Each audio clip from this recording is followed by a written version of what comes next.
नमस्कार दोस्तों, मैं हूं सुनील सर और सनमेटिक्स लर्निंग में आपका स्वागत करता हूं। आज की इस वीडियो में हम लोग मंगलम पाठ को पढ़ने वाले हैं, जो क्लास 10th के संस्कृत का पहला अध्याय है।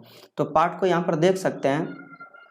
इसमें कुल 5 श्लोक लिखा गया, जो 4 अलग अलग उपनिषद से लिया गया है। पाठ के साथ साथ हम आपको कुछ क्वेश्चन आंसर को भी क्लियर कराएंगे। अगर मान लीजिए कि आप एग्जाम देने वाले हैं तो आपको और भी कहीं जाने की ज़रूरत नहीं है। आप निश्चिंत रूप से इस पूरी वीडियो को देखिए, आपके सारे डाउट क्लियर होंगे। तो यहाँ पर इस पाठ में आपको बेसिक रूप से बताया जाएगा कि उपनिषद क्या होता है, दर्शन शास्त्र क्या होता है, आत्मा क्या होता है, परमात्मा क्या होता है, ईश्वर क्या होता है और किसके अनुसार से ईश्वर चलता है, जीत किसकी होती है, ये सारी चीज़ों के विषय में बताया जाएगा। तो आप थोड़ा ध्यान से समझिएगा। सबसे पहले जानते हैं कि मंगलम पाठ जो लिखा गया है यहाँ पर, ये अध्याय का जो नाम है मंगलम, ये शब्द आखिर में यहाँ पर लिया क्यों गया है, ये चीज़ के बारे में जानते हैं। मंगलम शब्द जो है बेसिक रूप से हम लोग किसी भी कार्य के शुभ रूप से हम लोग संपन्न होने की कामना करने के लिए प्रयोग करते हैं। यानी कि कोई भी कार्य अगर आरंभ किए हैं तो उसका प्रारंभ में हम लोग कामना करते हैं कि हे ईश्वर, ये काम अच्छे से संपन्न हो जाए, यानी कि ये मंगलमयी हो जाए। तो उसी तरह से कहीं पे भी हम लोग इस शब्द का प्रयोग कर सकते हैं। लेकिन इस पाठ में मंगलम शब्द का प्रयोग इसलिए किया गया है क्योंकि हम लोगों का जो जीवन है वो एक कार्य की तरह ही है। जिस तरह से कोई कार्य को हम लोग संवहन करते हैं या तो हम लोग पूर्ण करते हैं, उसी तरह से हम लोगों का जीवन भी धीरे धीरे पूर्ण होता है। तो इसी तरह से अच्छे से कटने के लिए या तो अच्छे से व्यतीत करने के लिए हम लोग ईश्वर से जो प्रार्थना करना चाहिए मंगलमयी होने के लिए, यानी कि पूरे जीवन धन्य होने के लिए, वो चीज़ के विषय में यहाँ पर बताया गया है। हमें ईश्वर से क्या प्रार्थना करना चाहिए, हमें क्या मांगना चाहिए हकीकत में, वो चीज़ों के विषय में बताया गया। तो थोड़ा ध्यान से पढ़िएगा, आपके सारे डाउट्स क्लियर होंगे और जितने भी क्वेश्चन आने की संभावना है मेरे अनुसार से, वो लगभग हम अपने अनुसार से यहाँ पर क्वेश्चन को ऐड भी किए हैं। तो लास्ट में आपको वो भी क्वेश्चन आंसर भी मिलेंगे। तो निश्चित रूप से आप इस वीडियो को पूरा देखिए। अब यहाँ पर देखिए लिखा गया है, शुरुआत करते हैं। यहाँ पर पाठ के संक्षेपण में लिखा गया है कि उपनिषद वैदिक वांग्मय अंतिमे भागे दर्शन शास्त्रस्य सिद्धांतान प्रकटयन्ति। इसका अर्थ हुआ कि उपनिषद जो है वे वेद के वाणियों को अंतिम भाग के रूप में दार्शनिक सिद्धांत को प्रकट करता है। इसका अर्थ क्या हुआ कि उपनिषद जो है वो वेद के वाणियों को ही प्रकट कर रहा है, लेकिन ये दार्शनिक रूप में प्रकट कर रहा है। दार्शनिक रूप क्या होता है, तो बेसिक रूप से इसमें आत्मा, परमात्मा और ईश्वर के विषय में बताया जाता है। तो यहाँ पर उपनिषद जो है वो आत्मा, परमात्मा और ये हमें ईश्वर के विषय में बताएगा। यहाँ पर ये उपनिषद के श्लोक के द्वारा हमें समझाया जाएगा। फिर देखिए लिखा है कि सर्वत्र परम पुरुष से परमात्मा ना महिमा प्रधानतया गीयते। इसका अर्थ हुआ कि सभी जगह, सर्वत्र मतलब होता है सभी जगह, परम पुरुष से मतलब परम पुरुष का, परमात्मा ना मतलब परमात्मा का, महिमा मतलब महानता की, यानी कि उसकी गाथा गाया जाएगा। प्रधानतया मतलब प्रधान रूप से, मुख्य रूप से, गीयते मतलब गाया जाता है। इसका अर्थ क्या हुआ कि उस परमात्मा का मुख्य रूप से सभी जगह उसका महिमा गाया जाता है, यानी कि परम पुरुष परमात्मा का। फिर देखिए लिखा है कि तेन परमात्मा ना जगत व्याप्तम अनुशासितम च अस्ति। बोल रहा है कि उसी परमात्मा में जगत व्याप्त भी है और अनुशासित भी है। यानी कि जो परमात्मा के विषय में हम लोग पढ़ेंगे, उसी परमात्मा में जगत व्याप्त भी है, यानी कि उसी में समाया हुआ है, और अनुशासित का मतलब होता है उसी के अनुसार से चलता है। तो यानी कि ईश्वर में ही ये जो पूरा संसार है हम लोगों के पास में, हम लोग जिसमें जी रहे हैं, वो संसार पूरा ईश्वर में ही समाया हुआ है और उसी के अनुसार से चलता भी है। यही चीज़ यहाँ पर लिखा गया इस लाइन में। अगर प्रश्न में पूछा जाएगा कि पूरा संसार किस में व्याप्त है या तो किसके द्वारा अनुशासित है, तो ईश्वर के द्वारा या तो परमात्मा के द्वारा। फिर देखिए लिखा है कि स्व एव सर्वेशम तपसाम परम लक्ष्यम। इसका अर्थ हो गया कि जिसको पाना सबों के तपस्याओं का परम लक्ष्य है। स्व एव सर्वेशम तपसाम मतलब तपस्याओं का परम लक्ष्य है, सबसे बड़ा जो लक्ष्य है सबों के तपस्याओं का, वो ईश्वर को, परमात्मा को प्राप्त करना होता है। फिर देखिए लिखा है कि अस्मिन पाठे परात्परा उपनिषदम पदात्मका पंच मंत्रा संकलिता संति। इसमें लिखा गया कि अस्मिन पाठे मतलब इस पाठ में उसी परमात्मा के विषय में उपनिषद से पदात्मक के रूप में, यानी कि पद के रूप में, पद का मतलब क्या होता है और गद्य का मतलब क्या होता है, आप तो अच्छी तरह से जानते होंगे हिंदी में। गद्य का मतलब क्या होता है, जो कहानी के रूप में होता है या तो जो पैराग्राफ के रूप में होता है, जबकि पद का मतलब होता है जो कविता के रूप में होता है, जो गाया जाता है। तो यहाँ श्लोक जो भी लिखा जाता है, ये जितना भी उपनिषद में श्लोक लिखा गया वो सारा गाने योग्य गाया जाता है। हालांकि हम यहाँ पर गा के नहीं पढ़ाएंगे, यहाँ पर सुना यानी कि पढ़ के ही सुनाएंगे आप लोगों को, लेकिन काफी अच्छे तरीके से आप समझ पाएंगे। तो यहाँ पर देखिए लिखा है कि अस्मिन् पाठे परात्मपरा उपनिषदाम पंच मंत्रा पदात्मका पंच मंत्रा संकलिता सन्ति। इसका मतलब क्या होगा कि इस अध्याय में उसी परमात्मा के विषय में उपनिषद से 5 मंत्र पद के रूप में संकलित है। अब पहला श्लोक को यहाँ पर देखते हैं। हमें मूल रूप से जो ईश्वर से प्रार्थना करना चाहिए, ये सारे बातों को प्रार्थना करना चाहिए। ये नहीं कि हमें ये धन संपत्ति चाहिए, हमें शारीरिक सुख चाहिए, ये सारे चीज़ों का कभी भी कामना नहीं करना चाहिए ईश्वर से। हमें जो कामना करना चाहिए, यहाँ पर ये लिखा गया है, जो सच में कामना करना चाहिए वो यहाँ पर पाठ में लिखा गया है, जो इस श्लोक में हमें बताया जाता है।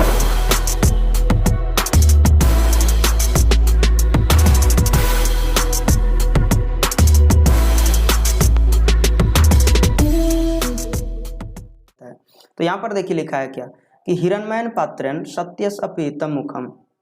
इसका अर्थ क्या हुआ कि हिरण्मयन मतलब सोने जैसा पात्र होता है, पात्रेण मतलब पात्र से, तो सोने जैसा पात्र से सत्यस्य अपिहितम, सत्यस मतलब सत्य का, अपिहितम मतलब ढका हुआ, और मुखम मतलब मुख होता है। यहाँ पर यही कहा जा रहा है कि हे ईश्वर, सत्य का मुख सोने जैसे पात्र से ढका हुआ है। हमें या तो विद्वान लोग या तो हम जैसे लोग यहाँ पर ईश्वर से प्रार्थना कर रहा है कि हे ईश्वर, सत्य का मुख सोने जैसे पात्र से ढका हुआ है, ये ईश्वर को बता रहा है, लेकिन आखिर में इसके लिए करेगा क्या। तो यहाँ पर देखिए क्या लिखा है कि वही ईश्वर से कह रहा है कि तत्त्वम मतलब उसे तुम, पुसन्न पावरिनु मतलब हटा दो, पावरिनु का मतलब होता है हटा दो, और पुसन्न मतलब होता है विद्वानों से या तो पुरुषों के ऊपर से। तो यहाँ पर पुसन्न पावरिनु सत्य धर्माय दृष्टि, यानी कि सत्य धर्माय दृष्टि का मतलब क्या होता है, सत्य धर्म को देखने के लिए। यानी कि कहा जाता है कि हे ईश्वर, सत्य का मुख सोने जैसे पात्र से ढका हुआ है, तो उस पात्र को, उस आवरण को हम लोगों के ऊपर से, यानी कि सत्य को देखने के लिए उस आवरण को हटा दो। तो इसका जो सही में अर्थ हुआ या तो मीनिंग जो हुआ, तो यहाँ पर ये हो जाएगा, अगर हम लोग एक सीरियली लाइन में कह सकते हैं कि हिरण्मयन पात्रेण सत्य सपेत मुखम तत्वम पुसन्न पावरिनु सत्य धर्माय दृष्टि। इसका मतलब ये हो गया कि हे ईश्वर, सत्य का मुख सोने जैसे पात्र से ढका हुआ है, इसलिए उस सत्य धर्म की प्राप्ति के लिए मन से माया मोह का त्याग करें। आवरण क्या है, यानी कि हिरण्मयन पात्र के समान आवरण क्या है, आवरण का मतलब क्या होता है, ढक्कन, या जो ढका हुआ है, सत्य को जो ढक के रखा है वो कौन रखा है, तो माया मोह या तो असत्यता। संसार में इतना ज्यादा असत्य फैला हुआ है कि सत्य नजर ही नहीं आता है। लोग इतना आज झूठ बोल रहा है कि बीच में अगर सत्य भी बोल देता है तो उसे पता ही नहीं चलता है, लोग विश्वास ही नहीं करता है कोई भी बातों पर। तो यही चीज कहा गया है कि हे ईश्वर, सत्य का मुख सोने जैसे पात्र से ढका हुआ है, सांसारिक माया मोह से ढका हुआ है, इसलिए सत्य धर्म की प्राप्ति के लिए हमारे मन से माया मोह का त्याग कर दे। ये ईश्वर से प्रार्थना हम लोगों को करना चाहिए। तो ये जो इस श्लोक लिखा गया है, ये ईशावास्य उपनिषद से लिखा गया है। तो इसका मतलब आप समझ चुके हैं।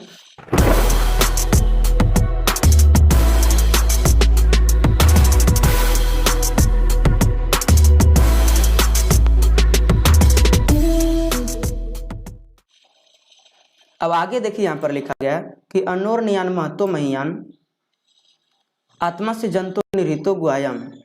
क्या कहा जाता है, अनोर्नियान मतलब अनु से भी सूक्ष्म, महतो महियान मतलब महान से महान, आत्मा से मतलब आत्मा का, जंतु निहितो जंतु के अंदर निहित होता है, गुहायाम मतलब हृदय रूपी गुफा में। इसका मतलब क्या हुआ कि अनु से भी सूक्ष्म परंतु महान से महान आत्मा का निवास जंतु के हृदय रूपी गुफा में होता है। देखिए यहाँ पर हम लोग मंदिर में खोजते हैं या तो पत्थर में खोजते हैं ईश्वर को, लेकिन वहां पर ईश्वर मिलता ही नहीं है। बड़े बड़े मंदिर में जाके देखते हैं, लेकिन यहाँ पर देखिए क्या लिखा गया यहाँ पर कठोपनिषद में कि अनु से भी सूक्ष्म परंतु महान से महान आत्मा का निवास जंतु के हृदय रूपी गुफा में होता है, और आत्मा जो होता है वो ही ईश्वर के समान होता है। और यहाँ पर देखिए क्या लिखा है, तम क्रतु जिसका दर्शन मात्र से, क्या लिखा है, पश्यति मतलब देखने से, जिसको देखने से सिर्फ, क्या लिखा गया यहाँ पर आगे, वीत शोको मतलब शोक से रहित होकर, शोक से मुक्त होकर, हमारे अंदर जो शोक होता है या तो जो चिंता होता है बातों, कुछ भी बातों का, उससे मुक्त होकर, क्या लिखा है, धातु प्रसादा नाम मानम आत्मन मतलब धातु प्रसाद में, यानी कि कहने का अर्थ क्या है कि वो परम ईश्वर में मिल जाता है। आत्मना मतलब अपने आप को जो होता है, यानी कि आत्मा जो है वो अपने आप को परम ईश्वर में मिला लेता है। तो यही चीज लिखा गया कि अनोर महतो महियान आत्मा से जंतु निहितो गुआयम तम क्रतु पश्यति वित्सु को धातु प्रसादानाम हिमानम आत्मना। इसका अर्थ क्या हो गया कि यहाँ पर लिखा गया कि अनु से भी सूक्ष्म परंतु महान से महान आत्मा का निवास जंतु के हृदय रूपी गुफा में होता है, जिसका दर्शन मात्र से ही मनुष्य या तो जीव शोक से रहित होकर परमात्मा में मिल जाते हैं या तो एकाकार हो जाते हैं। और ये जो उपनिषद लिया गया, ये जो यानी कि श्लोक लिखा गया है वो कठोपनिषद से लिया गया है।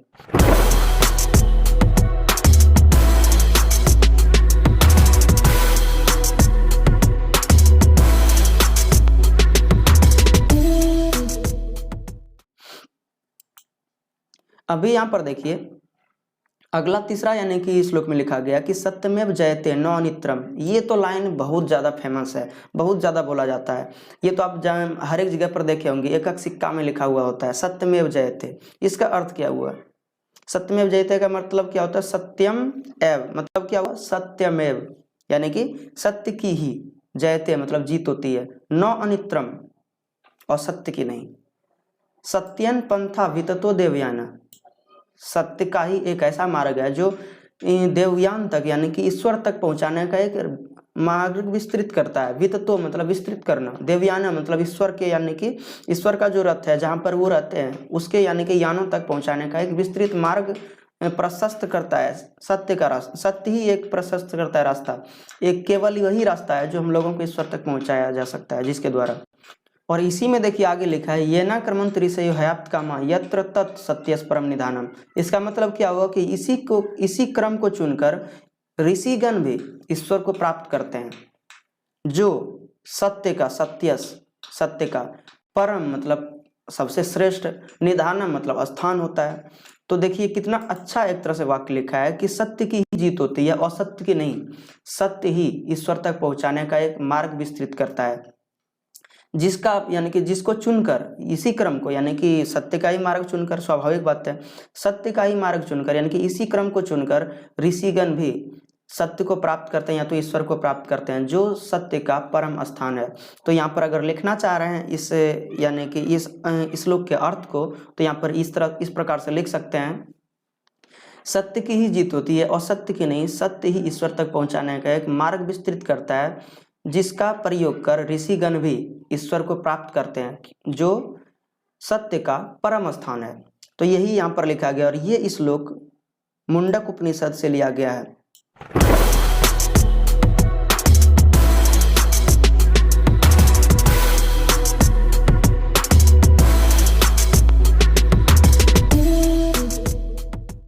अभी यहाँ पर चौथे श्लोक को पढ़ेंगे। चौथे श्लोक में लिखा गया कि यथा नद्दा सेंदमाने समुद्री अष्टम गच्छन्ति नाम रूपे विहाय। इसका मतलब क्या हो गया कि जिस प्रकार से नदियां सेंदमाना समुद्री अष्टम गच्छन्ति नाम रूपे विहाय, मतलब कहने का अर्थ क्या हुआ कि जिस प्रकार से नदियां बहती हुई नदियां, गच्छन्ति मतलब जाकर या तो बहती हुई नदियां, सेंदमाना मतलब होता है बहती हुई और गच्छन्ति मतलब जाकर, यानी कि जिस प्रकार से बहती नदियां समुद्र में जाकर अपने नाम रूप से मुक्त हो जाती है यानी कि अपने अस्तित्व को खो देती है, उसी प्रकार से देखिए यहाँ पर लिखा है कि तथा विद्वान नाम रूपाद विमुक्ता, यानी कि उसी प्रकार विद्वान भी अपने नाम रूप से मुक्त हो जाते हैं जब दिव्य स्वरूप परम पुरुष परमात्मा में मिल जाते हैं। तो यहाँ पर साफ इसका अर्थ लिखा गया है कि जिस प्रकार से बहती हुई नदियां समुद्र में जाकर अपने अस्तित्व को खो देती है, यानी कि समुद्र में मिलकर अपने अस्तित्व को खो देती है, उसी प्रकार से विद्वान भी दिव्य स्वरूप परम पुरुष परमात्मा में मिलकर अपने नाम रूप से मुक्त हो जाती है। तो इसका अर्थ यही हो गया और ये श्लोक मुंडक उपनिषद से लिया गया है।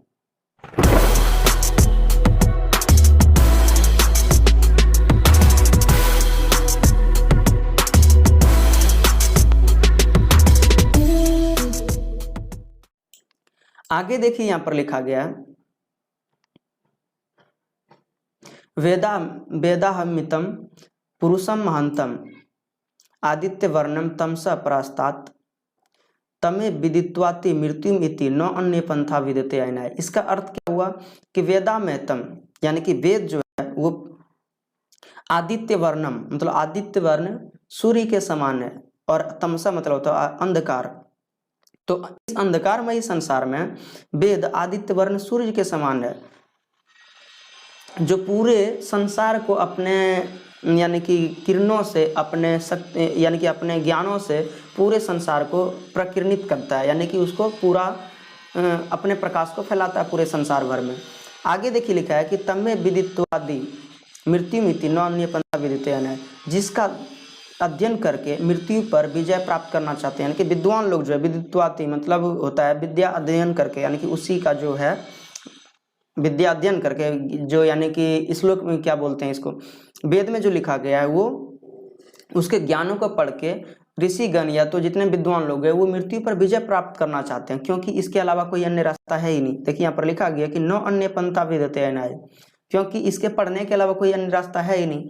तो जो भी व्यक्ति है, जो भी मृत्यु पर विजय प्राप्त करना चाहते हैं, वो वेद को ही पढ़कर मृत्यु पर विजय प्राप्त करते हैं। मृत्यु पर विजय प्राप्त करने का मतलब ये नहीं हुआ कि अब कोई मरेगा या नहीं, अमर हो गया, ऐसा नहीं होता है। मृत्यु पर विजय प्राप्त करने का मतलब क्या होता है कि वो मरने से डरता नहीं है, सच्चाई को जान जाता है कि मरने से कुछ होता नहीं है।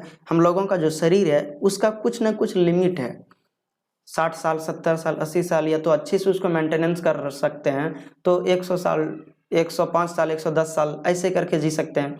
लेकिन कुछ ना कुछ दिनों के बाद धीरे धीरे कोई भी पार्टिकल्स है वो पुराना होता है और अच्छे से काम नहीं कर पाता है। तो हम लोगों का शरीर भी सेम उसी तरह से है। तो वो आत्मा जो होता है उस शरीर को त्याग कर दूसरे शरीर में चले जाता है और फिर नए शरीर को धारण करता है और फिर से यानी कि एक नया जीवन शुरुआत करता है।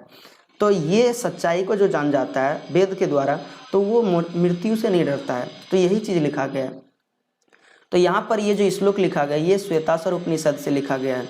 और चीज यहाँ पर ये भी हम आपको बताना चाहते हैं कि यहाँ पर अगर कहा जाता है कि विद्वान जो होता है वो अपने नाम रूप से मुक्त होकर ईश्वर में मिल जाते हैं, इसका मतलब क्या हुआ? अभी हम आपको एक एग्जाम्पल देते हैं। भगवान गौतम बुद्ध को बचपन में हम लोग जानते थे सिद्धार्थ के नाम से, ठीक है। तो सिद्धार्थ के नाम से जानते थे, तो उस समय ये नहीं किसी को पता था कि आगे चल के भगवान बुद्ध बनेगा। लेकिन वही सिद्धार्थ नाम का एक लड़का जो अपने सच्चाई के रास्ते पर चला, सत्य के मार्ग पर चलकर भगवान का दर्जा प्राप्त किया बाद में। तो यही चीज कहा जाता है, जो सत्य के रास्ते पर चलता है वो भगवान के रूप में हो जाता है, यानी कि भगवान में जाकर मिल जाता है। आज हम लोग सिद्धार्थ को सिद्धार्थ नहीं बोलते हैं, भगवान बुद्ध बोलते हैं, क्योंकि वो भगवान के समान हो चुका है। तो यही चीज कहा जाता है कि सत्य के रास्ते पे जो चलते हैं, यानी कि दिव्य स्वरूप परम पुरुष परमात्मा मिलकर अपने नाम रूप से मुक्त हो जाते हैं। उसे नॉर्मली नाम से नहीं पुकारा जाएगा, उसके साथ भगवान का दर्जा दिया जाएगा, उसको भगवान का यानी कि ओहदा पर रखा जाएगा। तो यही चीज कहा जाता है।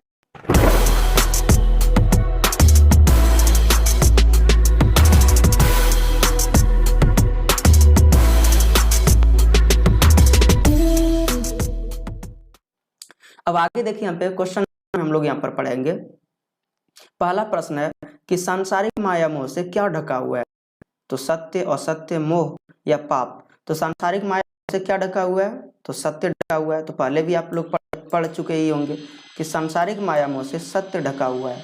तो ऑप्शन नंबर 1 सही हो जाएगा।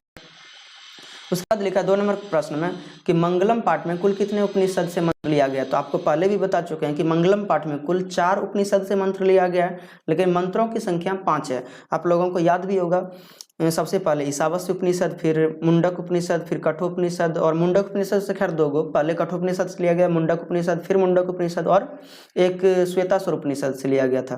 तो 4 उपनिषद, ईशावास्य उपनिषद, कठोपनिषद, मुंडक उपनिषद और ये श्वेताश्वर उपनिषद, 4 उपनिषद हो गया और कुल मिलाकर 5 मंत्र लिया गया है। तो इसको अच्छे से आप याद रखिएगा, तो सही आंसर हो जाएगा 4 उपनिषद। उसके बाद देखिए लिखा है कि जगत किसमें व्याप्त है? वहां पर जो हम आपको बताए थे कि इस तरह से प्रश्न पूछा जाएगा, एग्जाम में भी इसी तरह से प्रश्न पूछा जाएगा। तो जगत किसमें व्याप्त है? देवताओं में, परमात्मा में, दानव में, साधु में। तो देवता अलग होता है, परमात्मा अलग होता है। तो यहाँ पर देखिए कि परमात्मा हो जाएगा इसका सही आंसर, जो पहले वहां पर बताए थे, तेन परमात्मा। जगत व्याप्तम अनुशासितम च अस्ति। इसका मतलब क्या हुआ कि उसी परमात्मा में जगत व्याप्त भी यानी कि समाया हुआ भी है, और उसी के अनुसार से अनुसरण भी होता है, अनुशासित भी होता है, चलता भी उसी के अनुसार से।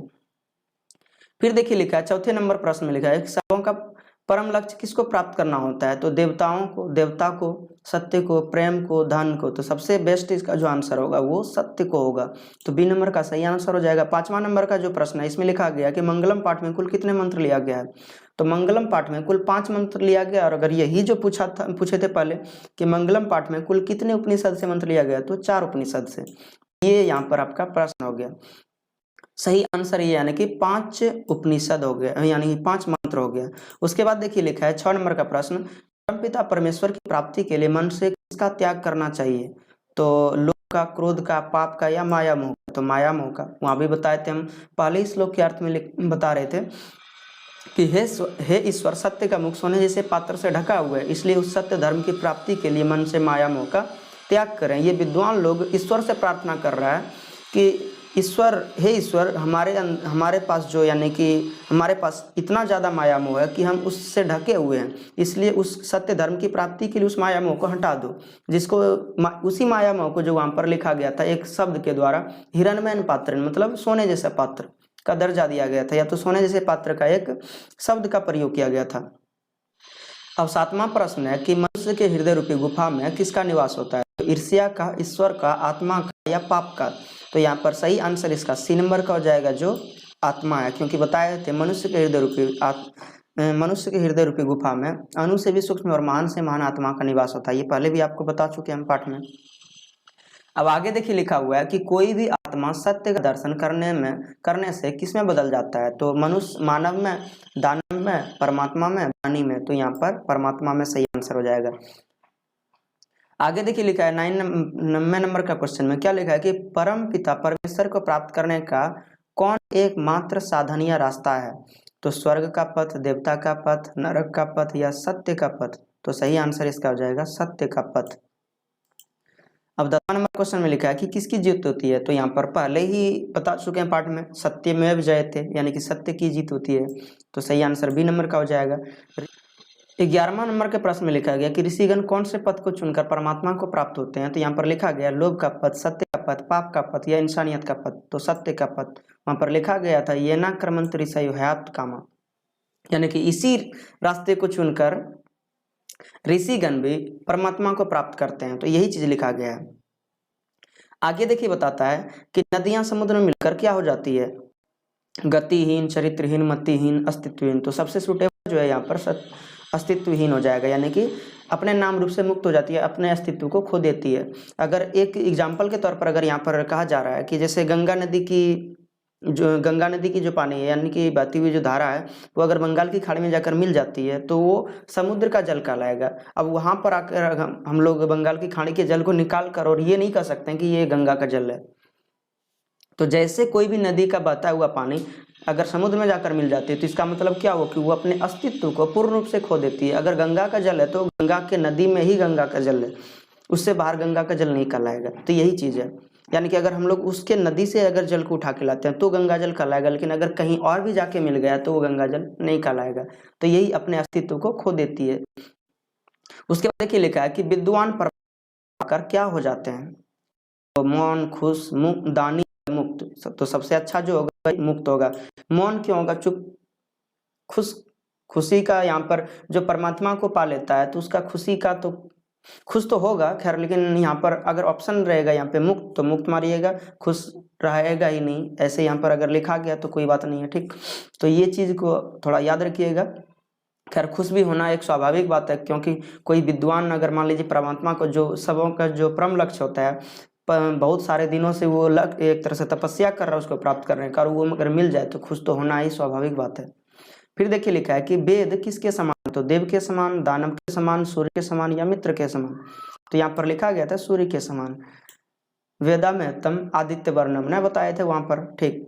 आगे देखिए लिखा है कि वेद ब्रह्मरूपी ज्ञान को पढ़कर किस पर विजय प्राप्त करना चाहता है? तो ए नंबर में लिखा है मृत्यु पर, तो मृत्यु पर ही हो जाएगा। स्वर्ग पर नहीं प्राप्त करना चाहता है विजय, नहीं देवता पर विजय प्राप्त करना चाहता है, और ना ही ईश्वर पर, ये दुश्मन पर विजय प्राप्त करना चाहता है। मृत्यु पर विजय प्राप्त करना चाहता था, तो वो सही आंसर मृत्यु पर विजय प्राप्त करना होगा। अब आगे देखिए लिखा है कि उपनिषद किससे संबंधित है? तो महाभारत से, रामायण से, वेद से या पुराण से? तो वहाँ पर पहले ही लाइन में लिखा गया, तो उपनिषद वैदिक वांग्मय अंतिमे भाग्य दर्शन शास्त्र से सिद्धांतान प्रकटयन्ति। इसका मतलब क्या हो गया कि उपनिषद वेद के वाणियों को अंतिम भाग के रूप में दार्शनिक सिद्धांत को प्रकट करता है। तो वेद के वाणियों को प्रकट करता है, तो यहाँ पर सही आंसर सी नंबर का हो जाएगा, वेद के वाणियों को, यानी कि वेद से। उसके बाद लिखा गया है उपनिषद को पढ़ने से किसकी उत्सुकता हो? आध्यात्मिक खोज की, संत को जानने की, ईश्वर को पाने की या मरने की? तो यहाँ पर आध्यात्मिक खोज की सही आंसर हो जाएगा। संत को जानने की कोई जरूरत नहीं, ईश्वर को पाने की। अगर मान लीजिए उपनिषद को पढ़ लिया है तो उपनिषद को पढ़ने के बाद ये आपके अंदर नहीं रहेगा कि हमको ईश्वर को पाना है। आप ऐसा काम करेंगे, ऐसे सत्य के रास्ते पे चलेंगे कि ईश्वर आपके पास खुद आएगा। आप ईश्वर में खुद जाकर मिल जाएंगे, आपको पाने की कोई जरूरत नहीं है। ईश्वर को पाने की चाह वहां पर नहीं होगा जब इस उपनिषद को पढ़ेंगे तो। फिर देखिए यहाँ पर संत को जानने के लिए भी तो नहीं होगा, मरने की किसको इच्छा होता है। आगे देखिए लिखा है कि मंगलम पाठ में सत्य का मुख किसके द्वारा ढका होने की बात की गई है ना। तो यहाँ पर लिखा गया है पहला जो ऑप्शन है वो सोने जैसे पात्र से, क्रोध से, लोभ से या दुश्मन से। तो सोने जैसे पात्र से हिरण्मयन पात्र कहा गया था, तो ये हो गया सही आंसर इसका, हिरण्मयन पात्र यानी कि सोने जैसे पात्र से। 19 नंबर के प्रश्न में देखिए लिखा है कि सत्य का परम स्थान क्या है। तो परमात्मा, देवता, स्वर्गलोक या इंद्र। तो परमात्मा, सत्य का परम स्थान परमात्मा है, ना ही देवता, ना ही स्वर्गलोक और ना ही इंद्र। तो सत्य का जो परम स्थान होता है वो परमात्मा होता है। देवता और परमात्मा में काफी अंतर है। परमात्मा वो होता है जो हमें बनाया और देवता वो होता है जो हम लोग उसे बनाए, यानी कि नाम दिए अलग अलग पहचान के तौर पर। आगे देखिए लिखा गया कि वेद को पढ़कर विद्वान किस में मिल जाते हैं, दैत्य में, स्वर्ग में, ईश्वर में या मिट्टी में। तो यहाँ पर वेद को पढ़कर जो विद्वान होता है वो ईश्वर में जाकर मिल जाते हैं, या तो परमात्मा में मिल जाते हैं, सत्य में मिल जाते हैं। ऐसा ऑप्शन रहेगा तो आप टिक करिएगा। 21वां प्रश्न में लिखा गया हिरण्मयन और फिर खाली जगह है और दृष्टि लास्ट में लिखा गया है, और पूछा जा रहा है कि श्लोक किस उपनिषद से लिया गया है। तो यहाँ पर देखिए यही श्लोक लिखा गया है, वही वाला पहले जो आप पढ़े थे वही श्लोक लिखा गया, हिरण्मयन पात्रं सत्य सपेतम मुखम तत्वम पूषण पावृण सत्य धर्माय दृष्टि है। तो ये जो श्लोक है, ये श्लोक किस उपनिषद से लिया गया है, तो ईशावास्य उपनिषद से। खैर यहाँ पर हम 4 ऑप्शन नहीं दिए हैं, प्रश्न में आपके जो ऑब्जेक्टिव रहेगा एग्जाम में तो उसमें 4 ऑप्शन दिया रहेगा, ईशावास्य उपनिषद, मुंडक उपनिषद, कठोर उपनिषद और श्वेताश्वर उपनिषद। तो चारों में से आपको यही मारना है और सेम इसी तरह से प्रश्न रहेगा आपका।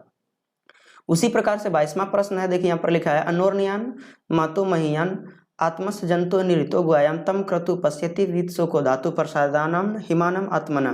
तो ये पूरा श्लोक हमने पढ़ा है, लेकिन यहाँ पर देखिए खाली है उसी तरह से जिस प्रकार से पहला क्वेश्चन हम 21 नंबर का क्वेश्चन पढ़े थे। तो पूछा जा रहा है कि श्लोक किस उपनिषद से लिया गया, तो ये कठोपनिषद से लिया गया। तो याद रखिएगा ये सारे प्रश्नों को अच्छे से, और अगर नहीं याद रहता तो 1-2 बार फिर से आप अच्छे से पढ़िएगा या तो वीडियो को देखिएगा, तो आपको अच्छे से याद रह जाएगा कन्फर्मली, ये चीज हम बोल रहे हैं। आगे देखिए लिखा है कि सत्यमेव जयते नवनित्रम सत्यन पंथा विततो देवयाना ये न क्रमंतरी से हयाप्त कामा यत्र तत् सत्य परम निधानम। इसका मतलब क्या हो गया, इसका मतलब तो हम आपको पहले ही बता चुके हैं, टाइम ज्यादा इसमें वेस्ट करने का कोई जरूरत नहीं है। तो सत्यमेव और डैश डैश लिखा गया, फिर निधानम, ये इस श्लोक किस उपनिषद से लिया गया, तो मुंडक उपनिषद से। उसी तरह से 24वां प्रश्न है कि यथा न दस यंदमाना समुद्र अस्तम नाम रूपे विहाय तथा विद्वान नाम रूपाद विमुक्त परात परम पुरुषमुपैति दिव्यम। यानी कि ये जो उपनिषद है ये किस श्लोक से लिया गया है, ये जो श्लोक है वो किस उपनिषद से लिया गया है, तो ये मुंडक उपनिषद से लिया गया। अब 25वां नंबर प्रश्न में लिखा गया वेदा में तम पुरुषम महांतम आदित्य वर्णम तमसा परास्तात तमे विदित्वाति मृत्यु मिति नाम अन्य पंथे विदते आयनाय। इसका मतलब क्या हो गया, जो हम आपको पहले ही बता चुके हैं। तो इसमें क्या बताया जा रहा है कि ये श्लोक किस उपनिषद से लिया गया है, तो आप जान रहे हैं पहले भी वहां पर लिखा गया है श्वेताश्वर उपनिषद से, तो श्वेताश्वर उपनिषद सही हो जाएगा। और इसमें सेम उसी तरह से 4 ऑप्शन दिया रहेगा आपके पास, और उसमें से एक सही होगा तो आपको टिक करना है, या तो वहां पर आपको OMR शीट दिया जाएगा जिसमें आपको सारे प्रश्नों को सही वहां पर नंबर वाइज भरना है कि A नंबर का होगा, B नंबर का, C नंबर होगा। अब देखिए यहाँ पर कुछ लघुत्तरीय प्रश्न भी हमने यहाँ पर आप लोगों के लिए बनाया है, तो यहाँ पर पढ़िए इसको।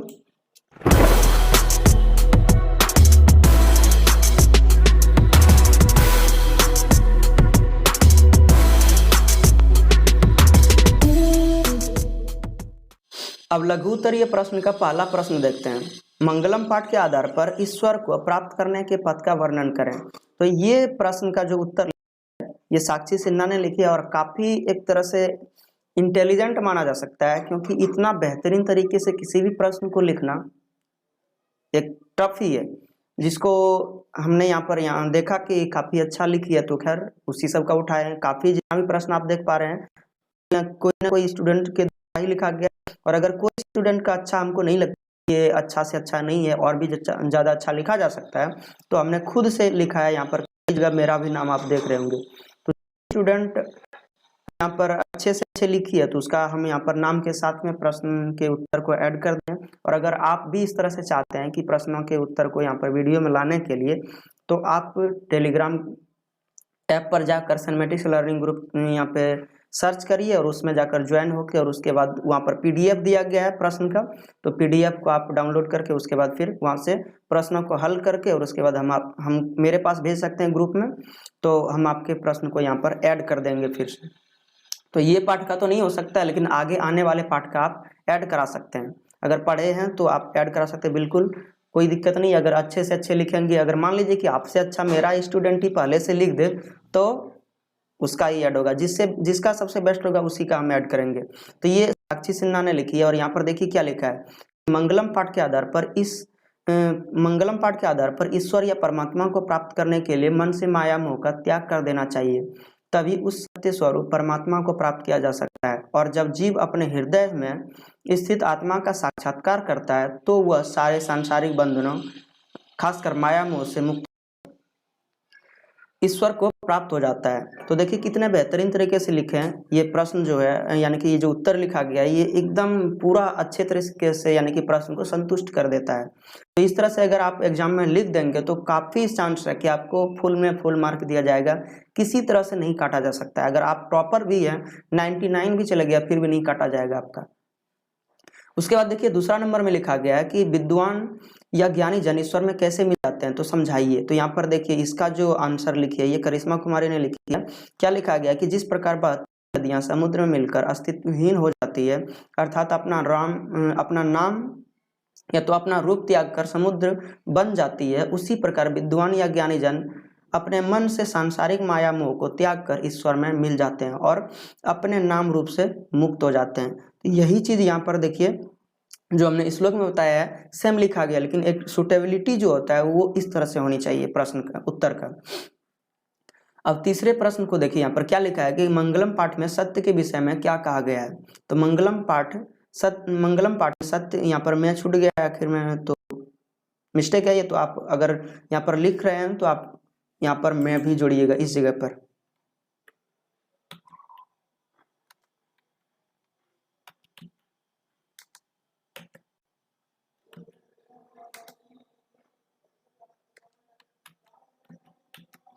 ठीक, तो यहाँ पर हो जाएगा, यानी कि मंगलम पाठ में सत्य के विषय में कहा गया है कि सत्य का मुख सोने जैसे पात्र से ढका हुआ है, इसलिए उससे सत्य धर्म की प्राप्ति के लिए मन से माया मोह का त्याग कर दें, तभी सत्य की प्राप्ति संभव है और सत्य की जीत होती है।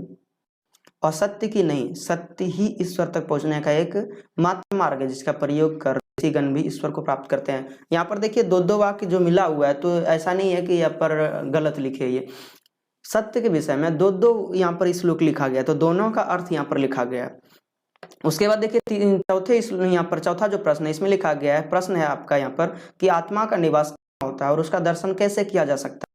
तो आत्मा का निवास जीव के हृदय रूपी गुफा में होता है और सत्य पर चलकर उस ब्रह्म रूपी सत्य स्वरूप आत्मा का दर्शन किया जा सकता है, जिसका दर्शन मात्र से ही जीव शोक रहित होकर ईश्वर को प्राप्त हो जाते हैं। और ये किसी का हमने अच्छा से नहीं देखा था, कि अच्छा से देखने का बात नहीं है, यहाँ पर अच्छा से देखे थे, लेकिन किसी का अच्छा हमको उतना नहीं लगा था जो सुटेबल यहाँ पर प्रश्न को संतुष्ट कर सकता है, तो हमने खुद से लिखा यहाँ पर।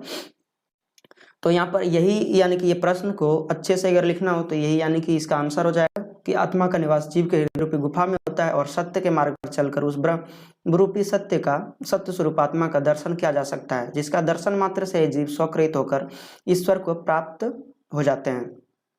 तो यही चीज लिखा है कि आत्मा का निवास कहाँ होता है, तो इस जीव के हृदय रूपी गुफा में, और इसका दर्शन कैसे किया जाता है, तो यानी कि अपने मन से अंदर यानी कि माया मोह को त्याग करके, यानी कि ब्रह्म रूपी ज्ञान का, ब्रह्म रूपी सत्य का यानी कि दर्शन किया जाता है, और उससे फिर स्वकृत होकर ईश्वर में मिल जाता है जीव। बाद में देखिए पांचवा प्रश्न जो लिखा गया, पांचवा प्रश्न है कि वेद की विशेषता क्या है, वेद की विशेषता का वर्णन करें। वेद की विशेषता का वर्णन आपको 5वां श्लोक में मिलेगा, जो हम आपको बता चुके हैं कि वेद इस संसार में आदित्य वर्ण सूर्य के समान है, जिसको पढ़कर विद्वान या ज्ञानी जन मृत्यु पर विजय प्राप्त करते हैं, क्योंकि कोई अन्य रास्ता नहीं है। और ये जो आंसर लिखी है ये प्रतिज्ञा कुमारी लिखी है।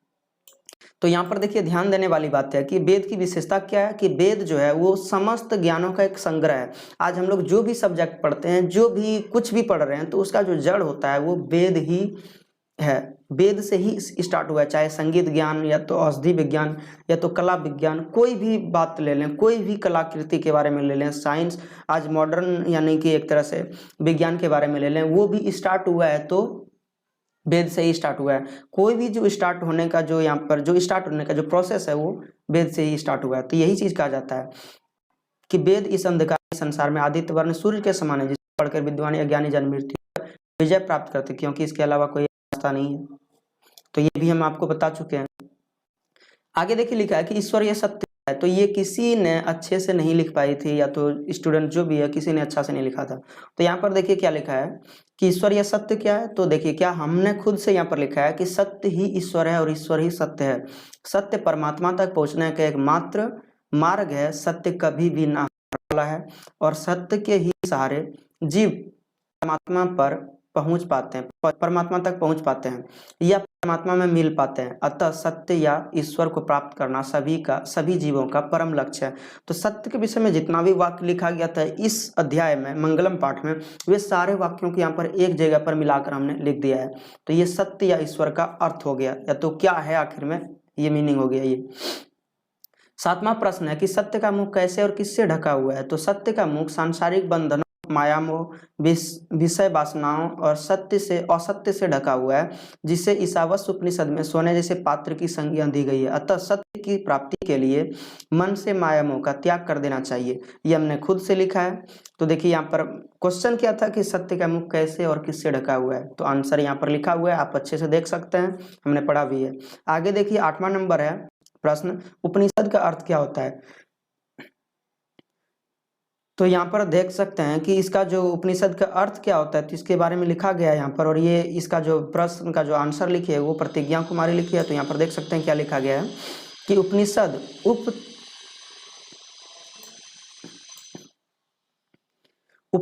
शब्द उप तथा निषद मिलकर बना है, जिसमें उप का अर्थ होता है समीप और निषद का अर्थ होता है उपदेश, अर्थात गुरु के समीप शांति चित्त बैठकर अविद्या नाशक, पाप विमुक्त तथा ब्रह्म ज्ञान संबंधी जो सदज्ञान सुना जाता है वही उपनिषद है। देखिए उपनिषद जो हुआ है ना, आखिर में उपनिषद है क्या, आपको ये भी जानना जरूरी है। उपनिषद पहले के समय में यानी कि गुरु आश्रम जो होता था, जहाँ पर बहुत सारे यानी कि ऋषि मुनि पढ़ाते थे, यानी कि गुरु सब जो आचार्य सब जो पढ़ाते थे, वहाँ पर कुछ कुछ मुख्य मुख्य बातों को बताते थे वहाँ पर।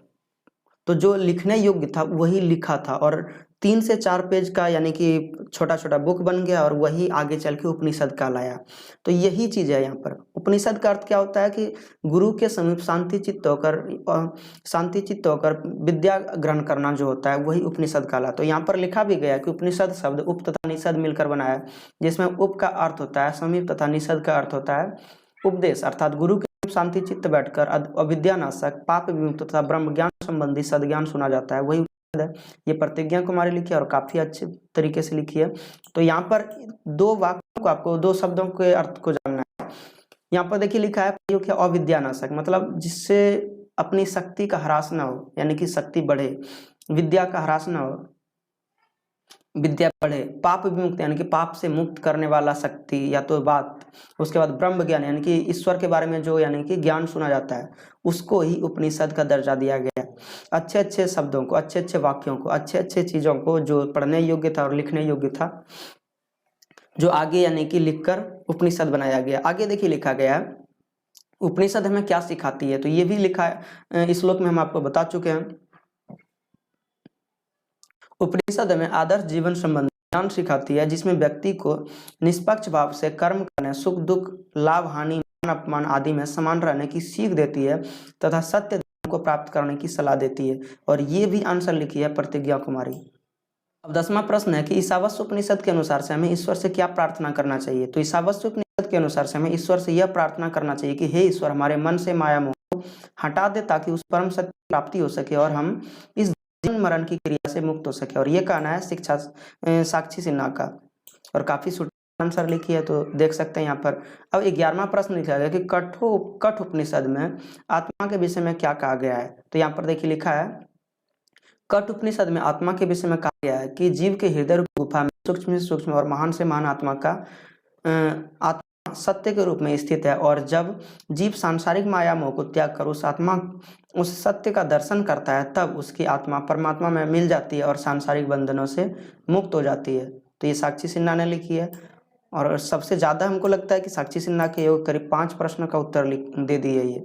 आगे देखिए लिखा है कि मुंडक उपनिषद में सत्य के विषय में क्या कहा गया है। मुंडक उपनिषद में सत्य के विषय में कहा गया है कि सत्य की ही जीत होती है और सत्य की नहीं, सत्य ही ईश्वर तक पहुँचने का एक विपरीत मार्ग है। जिस पथ को चुनकर ऋषिगण भी ईश्वर को प्राप्त करते हैं जो उनका परम लक्ष्य है। और ये भी करिश्मा कुमारी का ही लिखा हुआ है, पहले भी एक बार ये प्रश्न का आंसर दे चुकी है। अब आगे देखिए श्वेताश्वर उपनिषद हमें वेद के विषय में क्या बताती है। तो देखिए क्या लिखा है, लास्ट जो उपनिषद आप पढ़े थे वेद के विषय में, जो वेद का वर्णन किया गया था वही उपनिषद का अर्थ यहाँ पर लिखना है।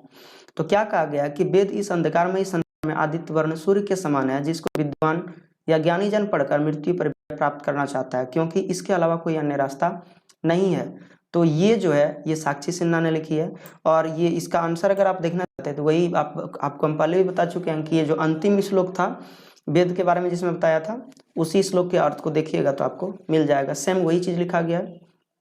तो जितना भी प्रश्न का उत्तर लिखा गया ये अपने से लिखा गया है, सारा प्रश्न का जो भी उत्तर है, और ये अपनी भाषा में एक तरह से लिखा गया, अपने से अच्छे तरीके से लिखा गया है। तो आप करिएगा कि अच्छे से अच्छे तरीके से आप इसको याद कर लें और उसके बाद एग्जाम में आपको लिखना है, किसी भी तरह की कोई दिक्कत नहीं होने वाली है। और जितना होगा आप अगर पाठ पर ध्यान दिए होंगे तो आपको ये याद करने की भी जरूरत नहीं होगा, आप पाठ के आधार पर ही आप सारे प्रश्नों को हल कर पाएंगे अपने से। आप भी लिख कर और अगली बार आपका भी हौसला बुलंद हो जाएगा कि हम भी आपके लिए प्रश्न का उत्तर देना चाहते हैं, तो आप हमको भी यानी कि क्वेश्चन प्रोवाइड करिए। तो ऐसा आप निश्चित रूप से आपका कहना होगा, मेरा ये विश्वास है आपके लिए। मिलते हैं फिर अगली वीडियो में, तब तक के लिए जय हिंद।